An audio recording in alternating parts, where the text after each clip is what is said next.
गुरु प्यारिओ, वाहिगुरु जी का खालसा, वाहिगुरु जी की फतेह। पिछले काफी दिनों तो दास साहब जी दे नाल सिख कौम दे विच गुरु दा संकल्प विषय की विचार साझी कर रहा। अज की विचार साझी करने तो पहला मैं कल दो हुई, एक भुल हुई तो एक थोड़ा जिहा किसी के विचार आए सी, उहदे बारे गल जरूर करनी चाहांगा।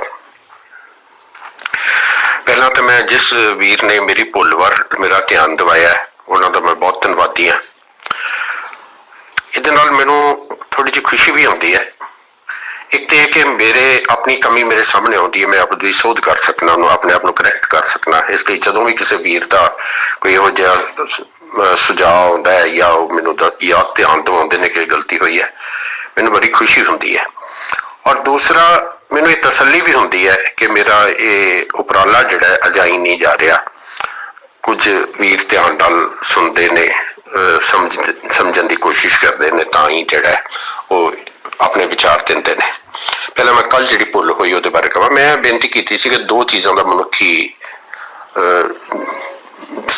जीवन के उत्ते बड़ा प्रभाव पैंदा है, और उसले मैं एक दी गल की कि जिहड़ा माहौल है साडा उहदा बड़ा प्रभाव पैंदा है।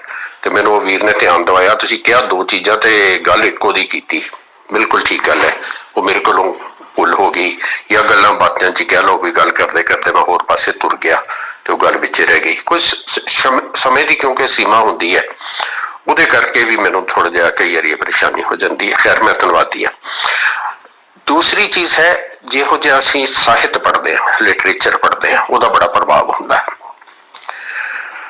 और लिटरेचर का प्रभाव भी जिहड़ा है ना, वो भी बचपन तो शुरू हो जाता है। लेकिन लिटरेचर ईवन अगर असी बचपन का प्रभाव है भी है साडे उत्ते, मान लो असी माड़ा लिटरेचर पढ़ लिया तो उसका माड़ा प्रभाव साडे जीवन ते है। उहदे बाद अगर चंगा साहित्य पढ़ना शुरू कर दी है, चंगा लिटरेचर पढ़ना शुरू कर दी है, तो पुराने का काफ़ी हद तक सफाई करके ते नवें का प्रभाव साडे जीवन ते चढ़ना शुरू हो जाता है।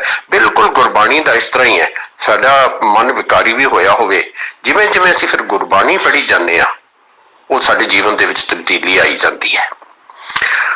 बहुत ही इंपॉर्टेंट रोल है साहित्य का साडे जीवन दे विच। मैं हुण गुरबाणी की गल कीती है तो इत्थे थोड़े जे मेरे एक दो कंसर्नस भी ने। अज साडे एक होर वड्डी समस्या आ गई है कि असीं गुरबाणी गुरु कोलों घट सीख रहे हैं, दूजे कोलों ज्यादा सीख रहे हैं। असीं गुरु ग्रंथ साहब जी नूं कुछ बंदियां दे प्रभाव थले पढ़ रहे हैं। उस प्रभाव थले जिसले पढ़ने आ तो फिर साडी सोच जिहड़ी है सीमित हो जाती है। असीं उसे पासे तुर पैंदे जिस पासे सानूं तोरना चाहुंदे ने, और प्रमाण असीं गुरबाणी दे देई जांदे आ, एग्जाम्पल्स गुरबाणी दे देई जांदे आ, पर तुर उस पासे रहे हुंदे आ जिधर वो सानूं तोरना चाहुंदे ने। तुहाडे विचों शायद कोई कहे कि मैं भी शायद ऐसा ही काम कर रहा। मैं बिल्कुल ये बेनती करांगा, आप गुरबाणी पढ़ के मेरी हर गल नूं उहदी कसवट्टी उत्ते परखो, तां जीवन च अपनाओ, नहीं तो ना अपनाओ। सिर्फ मेरे कहे दे उत्ते चल के उन्होंने सच ना मनो। मैं भी गलत हो सकना, मैं गलत कई जगह ते हाँ। कृपा करके आप गुरबाणी ध्यान नाल समझ के, लेकिन जो गुरबाणी दे सिद्धांत ने, सिस्टम ने समझण दा, उहदे मुताबिक समझो, भावना दे विचों नहीं।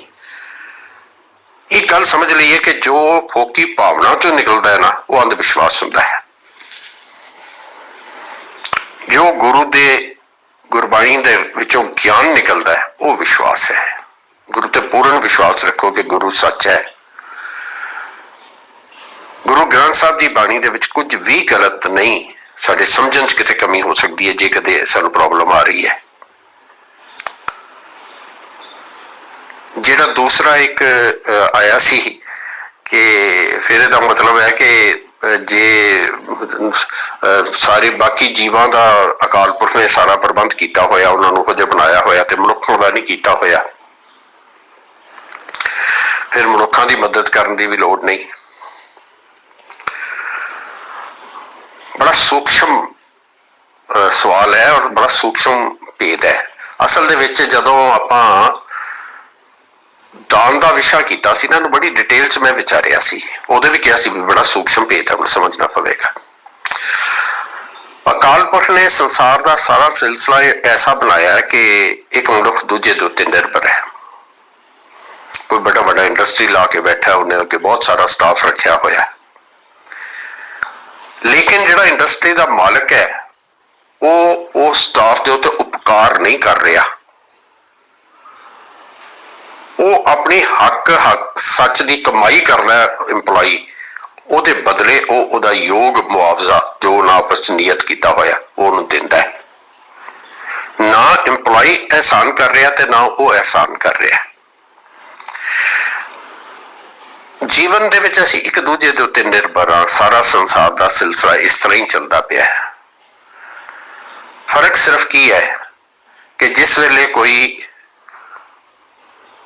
ਬੰਦਾ ਇਹ ਸਮਝਦਾ ਹੈ ਕਿ ਮੈਂ ਦਾਤਾ, ਮੈਂ ਦਾਨ ਦੇ ਰਿਹਾ, ਉਹ ਬ੍ਰਾਹਮਣੀ ਕਨਸੈਪਟ ਬਣ ਜਾਂਦਾ ਹੈ। ਜਿਸ ਵੇਲੇ ਸਿੱਖ ਸਮਝਦਾ ਹੈ ਕਿ ਇਹ ਮੇਰਾ ਫਰਜ਼ ਹੈ, ਮੈਂ ਆਪਣਾ ਫਰਜ਼ ਨਿਭਾ ਰਿਹਾ, ਇਹ ਮੇਰੀ ਜ਼ਿੰਦਗੀ ਦਾ ਹਿੱਸਾ ਹੈ, ਮੈਨੂੰ ਮੇਰੇ ਗੁਰੂ ਨੇ ਸਮਝਾ ਦਿੱਤਾ ਹੈ ਕਿ ਹੱਕ ਸੱਚ ਦੀ ਕਮਾਈ ਕਰਕੇ ਤੇ ਵੰਡ ਕੇ ਖਾਣਾ, ਤੇ ਉਹ ਇਹ ਵੇਖਦਾ ਵੀ ਆਹ ਲੋੜਵੰਦ ਵੀਰ ਹੈ ਮੇਰਾ ਤੇ ਮੈਂ ਇਹਦੇ ਨਾਲ ਵੰਡ ਕੇ ਖਾਣਾ, ਨਾ ਉਹ ਉਹਦੇ ਉੱਤੇ ਉਪਕਾਰ ਕਰ ਰਿਹਾ, ਨਾ ਉਹਦੇ ਮਨ 'ਚ ਇਹ ਭਾਵਨਾ ਹੈ ਕਿ ਮੈਂ ਇਹਨੂੰ ਦਾਨ ਦੇ ਰਿਹਾ, ਫਿਰ ਉਹ ਗੁਰਮਤ ਬਣ ਜਾਂਦੀ ਹੈ। ਫਿਰ ਹਜੇ ਦੇ ਵਿਸ਼ੇ ਦੇ ਵਾਸਤੇ ਬਹੁਤ ਹੀ ਲੇਟ ਹੋਈ ਜਾ ਰਿਹਾ। ਫਿਰ ਕਿਸੇ ਵੇਲੇ ਮੈਂ ਇਸ ਗੱਲ ਨੂੰ ਹੋਰ ਵੀ ਕਲੀਅਰ ਕਰਨ ਦੀ ਕੋਸ਼ਿਸ਼ ਕਰਾਂਗਾ। ਇਸ ਸੂਖਸ਼ਮ ਭੇਦ ਨੂੰ ਸਾਨੂੰ ਸਮਝਣਾ ਪਵੇਗਾ, ਔਰ ਜੇ ਇਹਨੂੰ ਸਮਝ ਲਵਾਂਗੇ ਨਾ ਤੇ ਇੱਕ ਦੂਸਰੇ ਦੀ ਮਦਦ ਲਈ ਇੰਝ ਤੁਰ ਪਵਾਂਗੇ ਕਿ ਸ਼ਾਇਦ ਕੋਈ ਦੁਖੀ ਰਹੇਗਾ ਹੀ ਨਹੀਂ। ਉਸ ਵੇਲੇ ਸਾਨੂੰ ਇਹ ਨਹੀਂ ਮਹਿਸੂਸ ਹੋਏਗਾ ਕਿ ਇਹਨੂੰ ਅਕਾਲ ਪੁਰਖ ਨੇ ਵਾਂਝਾ ਰੱਖਿਆ ਤੇ ਮੈਂ ਤੇ ਉਪਕਾਰ ਕਰ ਰਿਹਾ। ਉਸ ਵੇਲੇ ਮਹਿਸੂਸ ਹੋਏਗਾ ਕਿ ਅਕਾਲ ਪੁਰਖ ਨੇ ਮੈਨੂੰ ਹੀ ਸਾਧਨ ਬਣਾਇਆ ਇਸ ਵੀਰ ਨੂੰ ਮੇਰੇ ਬਰਾਬਰ ਰੱਖਣ ਦੇ ਵਾਸਤੇ। ਬਸ ਆ ਫਰਕ ਹੈ। ਅੱਜ ਜਿਹੜਾ ਭਾਗ ਅਸੀਂ ਵਿਚਾਰਨਾ, ਅੱਜ ਜਿਹੜੀ ਗੱਲ ਨੂੰ ਅਸੀਂ ਸਮਝਣਾ ਹੈ, ਸਾਰੀ ਗੁਰਬਾਣੀ ਕਹਿੰਦੀ ਹੈ ਕਿ ਗੁਰੂ ਦੇ ਚਰਨ ਹਿਰਦੇ 'ਚ ਵਸਾਓ। ਹੁਣ ਗੁਰਬਾਣੀ ਗੁਰੂ ਹੈ ਤਾਂ ਫਿਰ ਗੁਰਬਾਣੀ ਗੁਰੂ ਦੇ ਕਿਹੜੇ ਚਰਨ ਹੈ ਜਿਹੜੇ ਹਿਰਦੇ 'ਚ ਵਸਾਏ ਜਾਣ ਤੇ ਕਿਵੇਂ ਵਸਾਏ ਜਾਣ, ਇਹ ਗੱਲ ਹੈ ਜਿਹੜੀ ਆਪਾਂ ਸਮਝਣੀ ਹੈ। ਅੱਜ ਦਾ ਪਹਿਲਾ ਪ੍ਰਮਾਣ ਜਿਹੜਾ ਗੁਰੂ ਅਰਜਨ ਸਾਹਿਬ ਦਾ ਉਚਾਰਨ ਕੀਤਾ ਹੋਇਆ ਹੈ, ਜਿਸ ਵਿੱਚ ਪੰਜਵੇਂ ਨਾਨਕ ਬਖਸ਼ਿਸ਼ ਕਰਦੇ ਨੇ, ਮਹਾ ਆਨੰਦ ਮੰਗਲ ਰੂਪ ਤੁਮਰੇ ਬਚਨ ਅਨੂਪ ਰਸਾਲ, ਹਿਰਦੈ ਚਰਨ ਸ਼ਬਦ ਸਤਿਗੁਰ ਕੋ ਨਾਨਕ ਬਾਂਧਿਓ ਪਾਲ।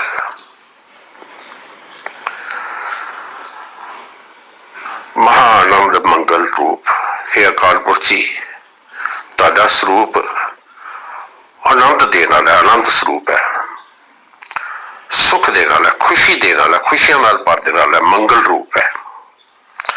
ਤੁਹਾਡਾ ਸਰੂਪ ਆਨੰਦ ਸਰੂਪ ਹੈ, ਤੁਹਾਡਾ ਸਰੂਪ ਮੰਗਲ ਸਰੂਪ ਹੈ, ਖੁਸ਼ੀਆਂ ਦੇਣ ਵਾਲਾ ਹੈ, ਸੁਖ ਦੇਣ ਵਾਲਾ ਹੈ। ਤੁਮਰੇ ਬਚਨ ਅਨੂਪ ਰਸਾਲ, ਤੁਹਾਡੇ ਬਚਨ ਜਿਹੜੇ ਨੇ ਰਸਦਾਰ ਨੇ, ਰਸੀਲੇ ਨੇ, ਜਿਨ੍ਹਾਂ ਦਾ ਕਿਸੇ ਨਾਲ ਮੁਕਾਬਲਾ ਹੀ ਨਹੀਂ ਕੀਤਾ ਜਾ ਸਕਦਾ, ਇੰਨੇ ਰਸਦਾਰ ਨੇ, ਅਨੂਪ ਨੇ। ਹਿਰਦੈ ਚਰਨ ਸ਼ਬਦ ਸਤਿਗੁਰ ਕੋ, ਗੁਰੂ ਦੇ ਚਰਨ ਕਿਹੜੇ ਨੇ? ਗੁਰਬਾਣੀ ਗੁਰੂ ਦੇ ਚਰਨ ਕਿਹੜੇ ਨੇ? ਸ਼ਬਦ ਸਤਿਗੁਰ ਕੋ। ਹਿਰਦੇ ਚਰਨ, ਇਹਨਾਂ ਨੂੰ ਹਿਰਦੇ 'ਚ ਵਸਾਉਣਾ ਹੈ। ਕਿਵੇਂ ਵਸਾਉਣਾ ਹੈ? ਨਾਨਕ ਬਾਂਧਿਓ ਪਾਲ। ਇਹ ਗੁਰੂ ਦਾ ਸ਼ਬਦ ਜਿਹੜਾ, ਗੁਰੂ ਦੀ ਬਾਣੀ ਜਿਹੜੀ, ਉਹਨੂੰ ਪੱਲੇ ਬੰਨ ਲੈਣਾ, ਫਿਰ ਇਹ ਹਿਰਦੇ 'ਚ ਵਸੇਗੀ। ਇਹਦੇ ਨਾਲ ਪੱਕੀ ਸਮਝ ਬਣਾ ਲੈਣੀ ਹੈ, ਇਹਦਾ ਲੜ ਛੱਡਣਾ ਨਹੀਂ, ਕੁੱਟ ਕੇ ਫੜ ਲੈਣਾ। ਅੱਜ ਦਾ ਦੂਸਰਾ ਪ੍ਰਮਾਣ ਗੁਰੂ ਨਾਨਕ ਸਾਹਿਬ ਦਾ ਉਚਾਰਨ ਕੀਤਾ ਹੋਇਆ ਹੈ, ਜਿਹਦੇ ਵਿੱਚ ਸਤਿਗੁਰੂ ਜੀ ਬਖਸ਼ਿਸ਼ ਕਰਦੇ ਨੇ, ਹਉ ਬਲਿਹਾਰੀ ਸਤਿਗੁਰ ਚਰਨਾ, ਗੁਰ ਬੋਹਿਤ ਸ਼ਬਦ ਪੈ ਤਰਨਾ। ਕੋਈ ਪਾਣੀ ਪਾਰ ਕਰਨਾ ਹੋਵੇ, ਈਵਨ ਕੋਈ ਨਦੀ ਪਾਰ ਕਰਨੀ ਹੋਵੇ ਤੇ ਕੋਈ ਕਿਸ਼ਤੀ ਚਾਹੀਦੀ ਹੁੰਦੀ ਹੈ। ਸਮੁੰਦਰ ਪਾਰ ਕਰਨਾ ਹੋਵੇ ਤਾਂ ਵੱਡਾ ਬੇੜਾ ਚਾਹੀਦਾ। ਇਹ ਸੰਸਾਰ ਵੀ ਬੜਾ ਵੱਡਾ ਸਮੁੰਦਰ ਹੈ, ਇਹਨੂੰ ਪਾਰ ਕਰਨ ਦੇ ਵਾਸਤੇ ਗੁਰ ਬੋਹਿਤ ਹੈ। ਗੁਰੂ ਬੇੜਾ ਹੈ ਜਿਹਦੇ ਤੇ ਚੜ ਕੇ ਅਸੀਂ ਪਾਰ ਲੰਘ ਸਕਦੇ ਹਾਂ। क्योंकि गुरु वो बेड़ा जिहदे उत्ते जिहदा सहारा लैके जिहदे उत्ते चढ़ के ਅਸੀਂ इस संसार ਨੂੰ पार कर सकने हैं। इस करके सतगुरु कहते हैं हौं बलिहारी सतगुर चरना। मैं अपने सतगुरु के चरणों तो बलिहार जाता हाँ। हुण किहड़े ने चरण जिन्हां दे राही असीं संसार समुद्र तो पार लंघ सकते हैं? शब्द पै तरना,